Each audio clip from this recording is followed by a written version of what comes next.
Hello दोस्तों, स्वागत है आपका हमारे यूट्यूब चैनल में। आज से जैसा कि मैंने आपसे बोला था कि हम एक सीरीज़ शुरू करेंगे जिसमें मुख्यतः उत्तराखंड, हिंदी और रीजनिंग पर मेरा फोकस रहेगा, क्योंकि अभी आप जानते हैं कि हाल ही में एक विज्ञप्ति जारी हुई है कनिष्ठ सहायक डाटा एंट्री ऑपरेटर की, और इसके अलावा आवास निरीक्षक, कार्य पर्यवेक्षक, मेट आदि पदों के संबंध में लगभग 771 पद इसमें हैं। ठीक है, इसके अलावा भी आने वाले समय में पुलिस की लगभग 2000 वैकेंसी आनी है और ग्रुप सी में भी, स्नातक स्तर में भी काफ़ी सारी वैकेंसी आनी है।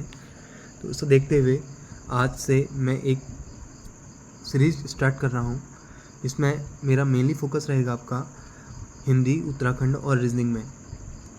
तो अपने स्तर से मैं पूरी कोशिश करूँगा कि हिंदी और उत्तराखंड के ज़्यादातर क्वेश्चन, मतलब जो भी मैं करा रहा हूँ इसमें मैक्सिमम इससे फंस जाएँ, क्योंकि देखिए सिलेबस इतना विस्तृत है, आप ये तो कहीं से भी पढ़ के नहीं कह सकते हैं कि आपका पूरा 100% उसमें आ ही जाएगा, क्योंकि आज का एग्ज़ाम का पैटर्न ऐसा हो गया है कि आप जितना डीप पढ़ो उतना कम डीप है, जितना डीप पढ़ो, जितना गहरा पढ़ो, आयोग उससे भी गहरा डीप क्वेश्चन आपके लिए निकाल के ले आएगा। लेकिन फिर भी मैंने इसमें पूरी कोशिश की है कि आपका डीप से डीप क्वेश्चन भी इससे बाहर न जाए। तो मैं शुरू कर रहा हूँ आज से हिंदी में। सबसे पहला टॉपिक है आपका भाषा और व्याकरण का परिचय। अगर आप लोग का साथ रहा, सपोर्ट रहा, तो मैं इस सीरीज़ को आगे भी बढ़ाऊंगा और आपके एग्ज़ाम तक का पूरा आपका साथ दूंगा इस एग्ज़ाम में। देखिए, सबसे पहले इसमें आता है तुम्हारा भाषा। तो भाषा और व्याकरण के परिचय में सबसे पहला टॉपिक हम पढ़ते हैं भाषा के बारे में। तो देखिए, भाषा क्या है। सबसे पहले तो आपको पता होना चाहिए कि भाषा जो है किस धातु से मिलकर बना है। कई बार एग्ज़ाम में ये भी पूछ लिया जाता है कि भाषा जो आप पढ़ रहे हैं कि किस धातु से मिलकर बना है। तो ध्यान रखना, भाषा जो है आपका भास धातु से मिलकर बना है। भास धातु। अब धातु क्या होती है? धातु क्या होती है? देखिए, धातु जो है तुम्हारा क्रिया के मूल रूप को ही धातु कहा जाता है। आपने छोटी क्लासों में पढ़ा होगा, 6-7 में हमें पढ़ते हैं कि क्रिया के मूल रूप को धातु कहते हैं। अब क्रिया का मूल रूप हम बोलते हैं ना कि जैसे मूल भाषा क्या होती है हमारी, संस्कृत होती है। तो उसी प्रकार से जिस प्रकार से हम हिंदी में क्रिया पढ़ते हैं, तो उसी क्रिया को संस्कृत में धातु बोला जाता है। ठीक है, इसी प्रकार हम बोलते हैं कि धातु जो है तुम्हारा वो क्रिया का मूल रूप है। सिंपली आप इतना समझिए कि हिंदी में जिसे हम क्रिया बोलते हैं उसी को संस्कृत में हम धातु बोलते हैं। तो धातु एक प्रकार से हम कह सकते हैं कि ये मूल भाषा का शब्द है, अर्थात मूल भाषा हमारी क्या हो गई, संस्कृत हो गई। इस प्रकार से अगर आप बोलेंगे कि भाषा का शाब्दिक अर्थ क्या हुआ, तो भाषा का शाब्दिक अर्थ क्या हुआ? भाषा का शाब्दिक अर्थ होता है विचार प्रकट करना। क्यों? क्योंकि भास धातु का शाब्दिक अर्थ होता है अपने आप में विचार प्रकट करना। इसीलिए हम कह सकते हैं कि भाषा का शाब्दिक अर्थ क्या हो गया आपका? भाषा का शाब्दिक अर्थ हो गया विचार प्रकट करना। अब बात उठती है कि विचार क्या है। तो विचार क्या है? देखिए, मनुष्य के मन में विचार आते हैं, अच्छे बुरे कैसे भी विचार आ सकते हैं। तो क्या विचारों में कोई आवाज़ होती है? नहीं, विचारों में आपकी कोई भी आवाज़ नहीं होती है। तो हम अगर इसकी डेफिनेशन देना चाहें या इसको परिभाषा के रूप में पढ़ना चाहें तो हम क्या पढ़ेंगे?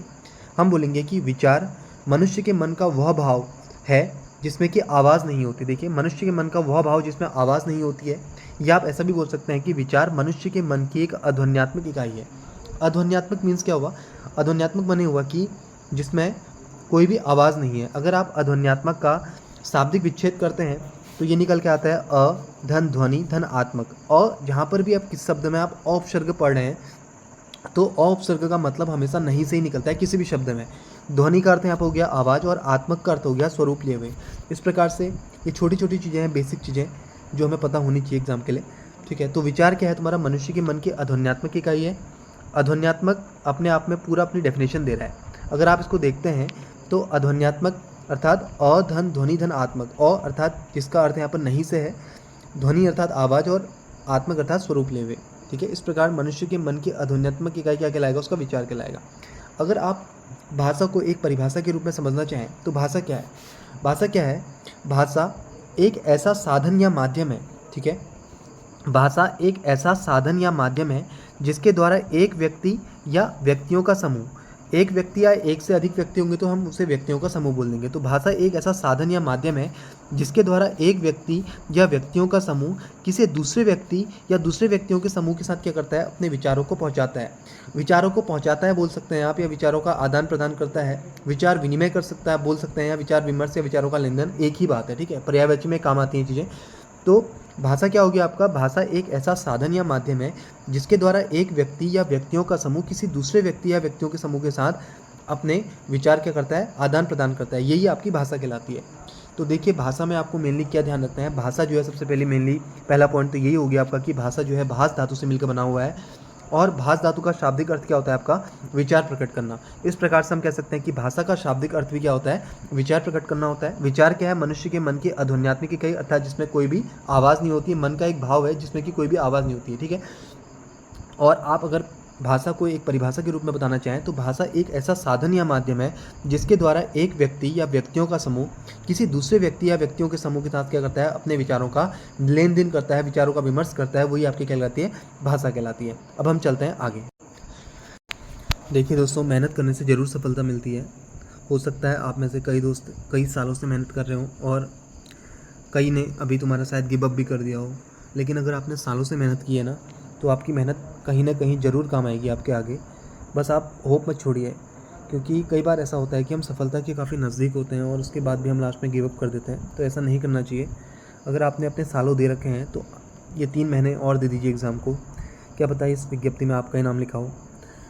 तो कोशिश कीजिए। देखिए एक फेमस लाइन भी है तुम्हारा हमारे कवि की, ठीक है, कवि वृंद ने ये लाइन लिखी है, करत करत अभ्यास ते जड़मत होत सुजान, रस्सी आवत जात है सिलपत पड़त निशान, ठीक है। तो मेहनत करने से ही सफलता मिलती है, ये बात हमेशा ध्यान रखना। बस दिन की बात होती है और वो दिन आपको खुद लाना पड़ता है अपनी मेहनत से, ठीक है। और मेहनत और किस्मत भी उसी का साथ देती है, ध्यान रखना, जो कि मेहनत करता है। तो हम आगे बात करते हैं।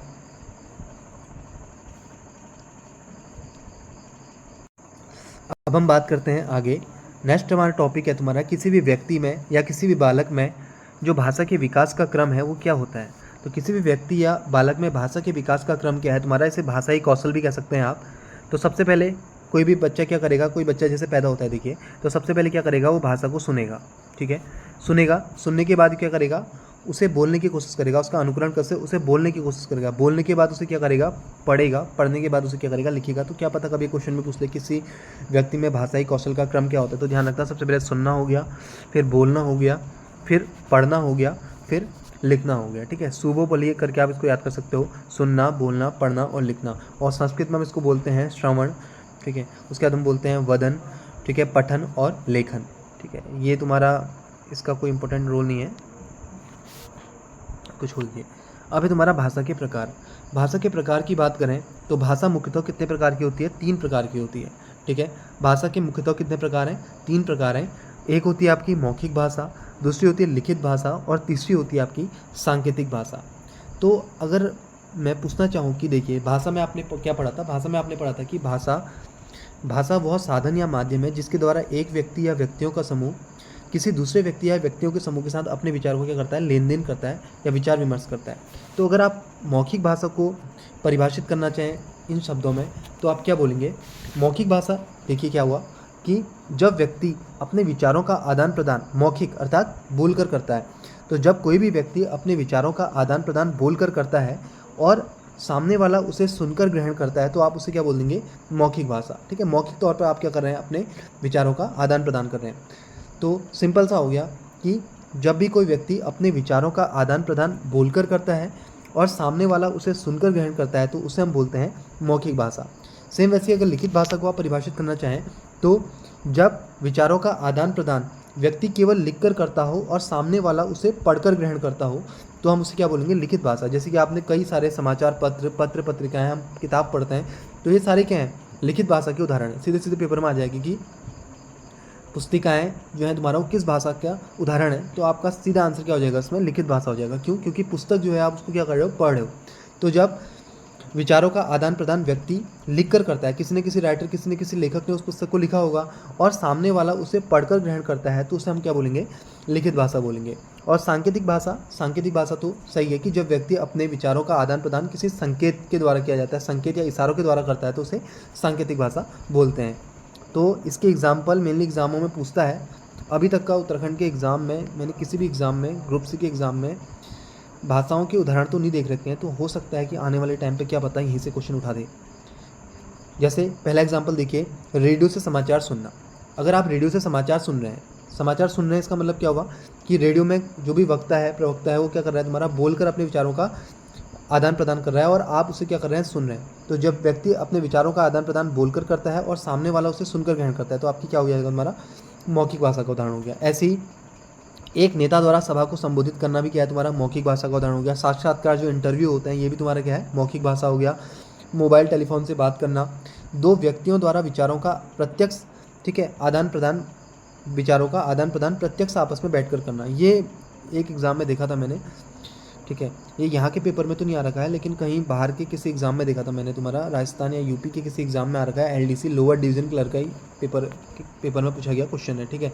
तो दो व्यक्तियों द्वारा विचारों का आदान प्रदान प्रत्यक्ष बैठकर, ये भी क्या है, तुम्हारा एक प्रकार से मौखिक भाषा का ही उदाहरण है। अब हम चलते हैं आगे। देखिए, ऐसी अगर हम बात करें तो लिखित भाषा के उदाहरण की अगर हम बात करें तो देखिए, पत्र पत्रिकाएं हो गया, आपका समाचार पत्र, पाठ्य पुस्तकें, क्योंकि इसमें जो तुम्हारा लेखक होता है वो अपने विचारों का आदान प्रदान लिखकर करता है और सामने वाला जो पाठक है उसे अपने पढ़कर क्या करता है, विचारों को ग्रहण करता है। तो ये लिखित भाषा हो गई। ऐसी सांकेतिक भाषा के उदाहरण, जैसे कि क्रिकेट में अंपायर का तरीका, जैसे अंपायर क्या करता है, तुम्हारा नो बॉल देता है या किसी खिलाड़ी को आउट देता है, तो वो क्या करता है, केवल एक इशारा करता है। तो वो उसका क्या है, संकेत है, जिससे कि सब समझ जाए कि या खिलाड़ी आउट है या 6 रन गए, 4 रन गए, जो भी है तुम्हारा। तो ये भी क्या है, तुम्हारा सांकेतिक भाषा। इसी प्रकार से देखिए, सड़क चौराहे पर खड़े यातायात पुलिस कर्मचारी द्वारा गाड़ियों को रुकने और चलने की सूचना देना।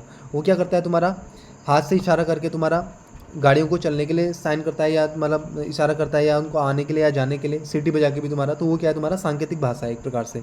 इसी प्रकार से ये तो तुम्हारा एक श्लोक है, कहत ये देखिए, इससे भी अगर आप समझना चाहेंगे तो सांकेतिक भाषा को इस हम कह सकते हैं, इस श्लोक से भी समझ सकते हैं।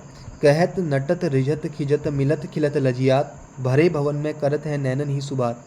ठीक है, तो इसमें बताना चाह रहा है कि भरे भवन में, इसको देखिए आप, भरे भवन में करत है नैनन ही सुबात, मतलब यहाँ पर नायक और नायिका के संदर्भ में यहाँ पर बिहारी जी ने तुम्हारा ये दोहा लिखा हुआ है, जिसमें बोल रहा है कि नायक और नायिका के तुम्हारे माता पिता वहाँ पर बैठ रखे हैं और उनमें आंखों ही आंखों में क्या हो रही है, बात हो रही है। तो देखिए क्या है, तुम्हारा संकेत, आंखों ही आंखों में इशारा अर्थात संकेत यहाँ पर तुम्हारे स्पष्ट रूप से दिख रहे हैं। तो अब हम बात करते हैं, अगर आपसे कभी क्वेश्चन बन जाए पेपर में कि सबसे सरल भाषा कौन सी है, तो सबसे सरल भाषा कौन सी होती है आपकी, तो सबसे सरल भाषा होती है आपकी मौखिक भाषा। मौखिक भाषा को ही हमने सबसे सरल भाषा क्यों कहा, क्योंकि उच्चारित ध्वनियों का प्रकट अर्थ सुनते ही समझ में आ जाता है। जो उच्चारित ध्वनियाँ होती हैं उनमें जो भी प्रकट अर्थ होता है उनको सुनते ही समझ में आ जाता है। बस ध्यान ये रहे कि व्यक्ति को वो भाषा समझ में आनी चाहिए। भाषा समझ में आनी चाहिए मतलब ये नहीं कि हम आपसे उर्दू में बोल रहे हैं या तुम्हारा किसी चाइनीज़ लैंग्वेज में बोल रहे हैं तो उसको भाषा समझ में आ जाएगी। आपने देखा होगा कई लोग अनपढ़ होते हैं, अनपढ़ होने के बावजूद भी आप उनको कुछ बोलोगे, सुन, उठ, बैठ, जा, खा, तो वो समझ जाते हैं, क्योंकि उच्चारित ध्वनियाँ जो होती हैं उनका प्रकट अर्थ तुरंत सुनते ही समझ में आ जाता है। इसलिए इसको सबसे सरल भाषा बोला गया है। सबसे कठिन भाषा किसे बोला गया है, सांकेतिक भाषा को सबसे कठिन भाषा बोला गया है। इसलिए बोला गया है कि संकेत जो होते हैं कभी भी निश्चित नहीं होते। निश्चित नहीं होते कहने का मतलब है कि हो सकता है तुम्हारा, जैसे कि आपका दोस्त आपको संकेत से कुछ इशारा कर रहा हो, तो आपका दोस्त आपको कुछ संकेत या कोई इशारा कर रहा हो, तो आपके लिए तो वो संकेत समझना आसान है, लेकिन कोई तीसरा व्यक्ति उस संकेत को समझे ये ज़रूरी नहीं है, क्योंकि ये आप दोनों के बीच की बात है। ठीक है, तो संकेतों को समझना इतना आसान नहीं होता है, इसलिए सबसे कठिन भाषा में से रखा गया है। और लिखित भाषा की अगर हम बात करें तो लिखित भाषा सरल भी है और कठिन भी है। देखिए सरल किस संदर्भ में है, जैसे कि अभी हम हिंदी भाषा पढ़ रहे हैं, तो अगर आपको हिंदी भाषा के व्याकरण और इसकी अच्छे से जानकारी हो जाए तो आपके लिए भाषा बहुत सरल है। लेकिन कठिन किस संदर्भ में है, वही अगर हम अंग्रेजी भाषा की बात करें तो क्योंकि हमें अंग्रेजी भाषा का बहुत अच्छे से हम परिचय नहीं होता, ज़्यादातर खासकर हिंदी मीडियम वाले बच्चों के साथ एक कठिनाई रहती है कि उन्हें इंग्लिश भाषा बहुत कठिन लगती है, क्योंकि उन्हें उनका ग्रामेटिकली ज्ञान कम होता है। ठीक है, तो उनके लिए वो भाषा सरल होते हुए भी कठिन हो जाती है, क्यों, व्याकरण के अभाव में। ठीक है, तो उसके बाद हम बात करते हैं आगे। इस प्रकार सांकेतिक भाषा के अन्य कुछ प्रमुख उदाहरणों की बात करें, जैसे कि गाड़ी के द्वारा हॉर्न बजाना, ठीक है, ये भी सांकेतिक भाषा के ही उदाहरण में आएगा। ठीक है, इसके अलावा चिड़ियों का चहकना, ठीक है, सड़क पर माइल्ड स्टोन पर लगे संकेतक, ठीक है, ये सभी क्या है, तुम्हारा सांकेतिक भाषा के ही उदाहरण है। ठीक, इसी प्रकार देखिए अब यहाँ पर एक नोट लिखा हुआ है, जब तक किसी स्पष्ट शब्द का प्रयोग न किया जाए या कोई सार्थक ध्वनि सुनने को न मिले तब तक हर प्रकार की आवाज़ सांकेतिक भाषा ही होगी, और जब तक कोई शब्द पढ़ने को न दिया जाए तब तक हर प्रकार के संकेत इस सांकेतिक भाषा में ही आएंगे। जब तक किसी स्पष्ट शब्द का प्रयोग न किया जाए, ठीक है, या कोई भी सार्थक ध्वनि सुनने के लिए न मिले। देखिए जैसे सड़क पर लगे माइलस्टोन है, उसमें एरो टाइप के बने होते हैं, इधर को मुड़ना है या इधर को जाना है, तो आप उसको लिखित भाषा में नहीं बोल सकते हो। वो एक प्रकार से उसने क्या करा है, संकेत दे रखा है। संकेत में से एक इशारा है कि आप इधर को मुड़िए, ठीक है। इसलिए बोल रहा है कि कोई स्पष्ट शब्द का प्रयोग नहीं किया जाए या कोई भी सार्थक ध्वनि सुनने के लिए नहीं मिले। जैसे हम बोलते हैं ना, इस टाइप से अगर हम वर्ड यूज़ करते हैं तो वहाँ पर कोई भी सार्थक ध्वनि, जैसे चिड़ियों के चहकने की आवाज़, क्या आपको समझ में आ रही है? नहीं।